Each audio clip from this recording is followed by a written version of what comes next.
नमस्कार। आजकल कुछ हेट स्पीच, कुछ बकवास है जिनका बोलने का कोई सेंस नहीं है। ये बड़े जोरों पर चल रहा है मीडिया में। तो हुआ क्या था, देखते हैं। तो अभी अभी क्या हाल है, अभी जो ताजा खबर है कि मिथुन चक्रवर्ती ने एक हेट स्पीच दिया। यह मिथुन चक्रवर्ती का गलती नहीं है। यह गलती किसका है? क्योंकि वह एक सिनेमा का एक्टर है, वो एक फिल्म एक्टर है। उसे फिल्म डायलॉग को छोड़कर कुछ आता नहीं है। वह एक्टिंग में अवार्ड मिला है, कोई पब्लिक स्पीकिंग में अवार्ड नहीं मिला है।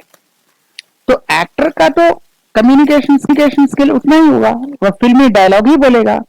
काट देंगे, मार देंगे, बोटी बोटी करके कुत्तों को खिला देंगे, ये जो डायलॉग होता है वो घटिया थर्ड रेट फिल्म का जो डायलॉग होता है वही बोलेंगे, क्योंकि उनको वही मालूम है। एक्टिंग का अवार्ड मिला है, कोई पब्लिक स्पीकिंग का अवार्ड तो मिला नहीं। तो उनका गलती नहीं है। अब वो भी डायलॉग कब बोलता है? जब स्क्रिप्ट राइटर उसको पकड़ा देते हैं और पीछे डायरेक्टर डंडा लेके खड़ा होता है, तब डायलॉग निकलता है। तो आप उसको अगर स्टेज पर खड़ा कर देंगे तो वह फिल्मी डायलॉग ही बोलेगा, उसको छोड़कर उसको कुछ आता नहीं है। गलती उसका नहीं है, गलती उसके साथ जो चाणक्य अमित शाह जी थे उनका गलती है। उनको पता होना चाहिए कि आप भीड़ जुटाने के लिए तो मिथुन चक्रवर्ती को ले लिया, लेकिन उसे थोड़ा ग्रूमिंग करना चाहिए, या वह क्या बोलेगा उसका स्पीच रेडी करना चाहिए। उनका गलती है, ये उनका गलती है, मिथुन चक्रवर्ती की गलती नहीं है। वो तो फिल्मी डायलॉग ही जानता है और कुछ जानता ही नहीं है।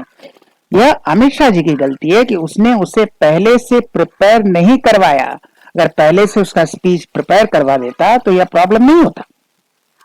लेकिन यहां तक नहीं है, यह पॉलिटिशियन में भी है। अब महाराष्ट्र में किसी ने बोल दिया इंपोर्टेड माल। लोग तो माल को लेकर कर रहे हैं भाई, बहुत ही अपमानजनक है। मेरे ख्याल से ये इंपोर्टेड वर्ड भी अपमानजनक है। इंपोर्टेड क्या है भाई?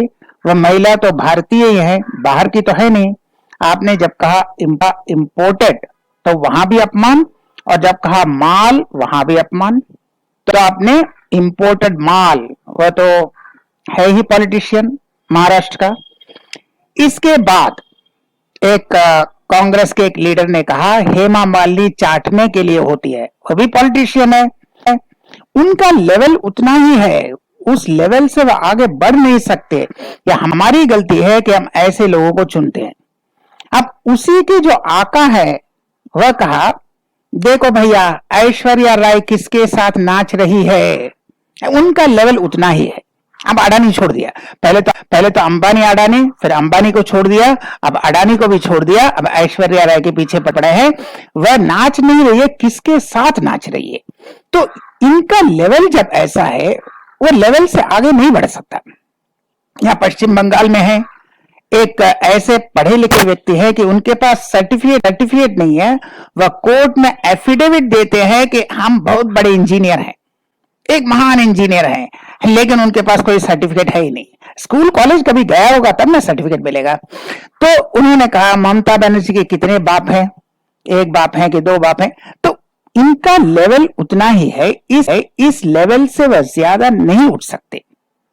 तो गलती हमारी है कि हम ऐसे लोगों को वोट देते हैं, ऐसे लोगों को पॉलिटिक्स में लाते हैं, या गलती हमारी है? बंगाल में एक लीडर ऑफ ऑपोजिशन है, उतना ही पप्पू है जितना दिल्ली में पार्लियामेंट का एलओपी है। दिल्ली में पार्लियामेंट में जो लीडर ऑफ ऑपोजिशन जितना पप्पू है, पश्चिम बंगाल का लीडर ऑफ ऑपोजिशन उससे डबल पप्पू है। तो वह जो भी पगड़ी बांधे नजर आता है वह कहता है खालिस्तानी है। कोई भी आए पगड़ी बांध लिया खालिस्तानी है, हो गया काम खत्म। जाते जाते बीच में कोई गुस्सा हो गया, रास्ते में चल रहा है, पैर से चप्पल उठाकर पब्लिक को पीटता है। तो हम इस लेवल के लोगों को जब चुनते हैं तो यही होगा, तो यही होना है। ऐसे ये पार्टी तृणमूल में भी ऐसी बात नहीं है। वो था ना एक दारू पीकर बोलता था, वह वह दारू ऐसा पीता था, वह भी फिल्म एक्टर था, ऐसा दारू पीता था कि बोलता है भाई औरतों को छोड़िए, औरतों के पेट में पल रहे बच्चों को भी हम मार देंगे। उनका लेवल उतना ही होता है। Apology in the right spirit. ये नेहरू से स्टार्ट हुआ। यहां देखिए खबर है, आपका दिखाते हैं, ये न्यूज़पेपर का कटिंग कह रहा है कि नेहरू साधु संतों को लात मारते थे, पैरों से लात मारते थे। कोई भी हाथ जोड़कर उनके पास आता था या उनके पैर छूने के लिए उनके कार्यकर्ता आते थे तो पैरों से लात मारते थे। तो यह आज का चीज नहीं है, यह बहुत पुराना चीज है। वैसे नेहरू के बारे में कहा जाता है कि वह मारते भी थे और मार खाते भी थे। वह थप्पड़ भी खाते थे, थप्पड़ मारते भी थे, शायद लात भी खाते होंगे, वह मार भी खाते थे, यही तो कहा जाता है। तो उनका भाई डेबिट क्रेडिट बराबर है। लेकिन ये जो है, आप मिथुन चक्रवर्ती ने क्या कहा, वो किसी ने इम्पोर्टेड माल कहा, किसने कहा ममता बनर्जी के कितने बाप हैं, कोई कहता है ये ऐश्वर्या राय देख किसके साथ नाच रही है, कोई कहता है हेमा मालिनी चाटने की। तो इस लेवल के लोगों को जब हम इलेक्ट करते हैं, ये हमारी गलती है। थोड़ा लेवल देखना चाहिए, कम से कम लिखा पढ़ा हो। ये बंगाल का जितना भी है बीजेपी का, सब काला अक्षर भैंस बराबर। एक आदमी पढ़ा हुआ है, वे यूनिवर्सिटी का प्रोफेसर है, सुकांत भट्टाचार्य। पॉलिटिकल कंपल्शन से बहुत कुछ बोलना पड़ता है, लेकिन वह शिक्षित है। बाकी सब काला अक्षर भैंस बराबर। कोई क्लास 5 फेल है, कोई क्लास 4 फेल है, कोई क्लास 10 फेल है, कोई चीटिंग करके पास किया है, कोई पैसा देकर डिग्री खरीदा है, और कोई स्कूल कॉलेज गया नहीं, एफिडेविट दे दिया हम बहुत बड़े ज्ञानी हैं। तो इसी तरह के रहते हैं। और सबसे इनका जो प्रॉब्लम है, ये अपने आका यानी अमित शाह जी और मोदी जी को गलत फीडबैक देते हैं, उनसे ही झूठ बोलते हैं। यहां भी बीजेपी और अमित शाह जी भी बीजेपी, और आप उनसे झूठ बोलते हैं, उनको गलत फीडबैक देते हैं। तो गलत फीडबैक देने से क्या होता है, रणनीति गलत बनता है, स्ट्रैटेजी गलत बनता है, फिर वोट में हार जाते हैं। 18 वोट था, 18 सीट था इस लोकसभा में जो 24 में। तो उन्होंने उसका भाई आप सिर्फ एक मुद्दा उठाइए, वो संदेश खाली वाला, आपको एकदम 24-25 सीट एकदम गारंटीड है, एकदम दिमाग में घुसा दिया। तो उसने वही एक मुद्दा उठाया, तो क्या हुआ, 18 से 6 बढ़ा नहीं, 6 घट गया, 18 से 12। 18 से 12 ये अमित शाह जी या मोदी जी का गलती नहीं, ये लोकल लीडर्स ने गलत फीडबैक दिया था। तो गलत फीडबैक देंगे तो गलत रणनीति होगा, गलत रणनीति होने से यही होगा। तो आपका स्ट्रेटजी गलत हो जाता है, तो फिर आपका सीट 18 से 12, 12 से 6, 6 से 0। तो यही होने वाला है। क्योंकि आप लोकल लीडर्स को ये नहीं कहते भाई कम से कम हमसे तो सच बोलो, तुम जनता से झूठ बोलो। ये पॉलिटिक्स का हिस्सा है। सच बोल के कोई पॉलिटिक्स नहीं होता है, पॉलिटिक्स में झूठ बोलना पड़ता है, हर आदमी झूठ बोलता है। भारत ही नहीं, दुनिया के जितने भी पार्टी हैं, जितने भी पॉलिटिशियंस हैं, वो झूठ बोलते हैं। लेकिन आप अपने आका से, अपने ही पार्टी से आप झूठ बोलते हैं तो स्ट्रेटजी गलत बनेगा। लेकिन इनका फ्रस्ट्रेशन हो जाता है कि यहां आते इनका दिमाग काम करना बंद कर देता है। अमित शाह जी ने कहा अगर हम यहां सत्ता में आए बंगाल में, तो जो इन्फिल्ट्रेशन है वो बंद कर देंगे। अरे बॉर्डर बंद करने के लिए बंगाल का सत्ता जरूरी नहीं है, सेंटर में सत्ता में है काफी है। सेंटर में जो पावर में है बीजेपी, वही काफी है। बंगाल में पावर में आया या नहीं आया इससे कोई फर्क नहीं पड़ता है, क्योंकि बॉर्डर ये सेंट्रल गवर्नमेंट के अंडर में होता है।